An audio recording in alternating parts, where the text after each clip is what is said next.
আমরা যারা বিকাশ অ্যাপ থেকে আকাশ টিভি রিচার্জ করতে জানি না, তাদের জন্য এই ভিডিওটা। আমাদের প্রথমে বিকাশ অ্যাপে ঢুকতে হবে। অ্যাপসে ঢোকার পর এখানে একটা অপশন আছে ফ্যাবিল, এই ফ্যাবিলে ক্লিক করতে হবে। ফ্যাবিলে ক্লিক করার পর যেতে হবে নিচে, স্ক্রল করার পর টিভি একটা লেখা আছে, ওই টিভিতে ক্লিক করতে হবে। টিভিতে ক্লিক করার পর নিচে দেখা যাচ্ছে আকাশ ডিজিটাল টিভি, এখানে ক্লিক করতে হবে।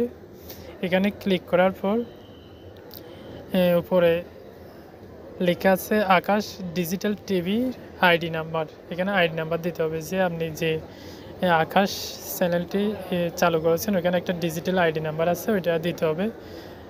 এরপর নিচে হচ্ছে কন্ট্যাক্ট নাম্বার দিতে হবে, যেটা আর কি ওখানে আপনি আকাশ প্যানেলটা যে নাম্বার দিয়ে চালু করছেন ওটা, যেমন আমি দিচ্ছি 018234091336।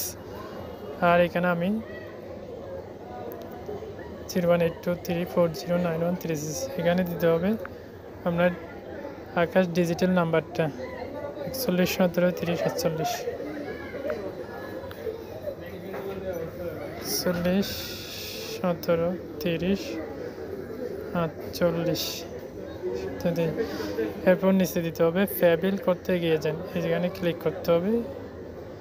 ক্লিক করার পর এখানে অ্যামাউন্টের পরিমাণ আসবে, এই অ্যামাউন্টের জায়গায় আপনাকে অ্যামাউন্ট যত টাকা রিচার্জ করবেন, যেমন আমি 300 টাকা রিচার্জ করতে 300 টাকা দিচ্ছি।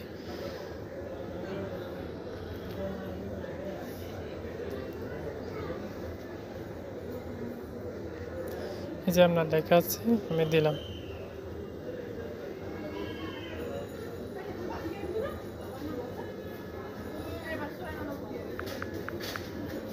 পর আপনার বিকাশের পিন নাম্বার দিতে হবে নিচে, ওইখানে ট্যাপ দিতে হবে।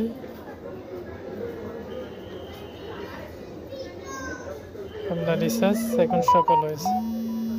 এভাবেই আপনি আপনার আকাশের রিচার্জ করতে পারবেন। ধন্যবাদ।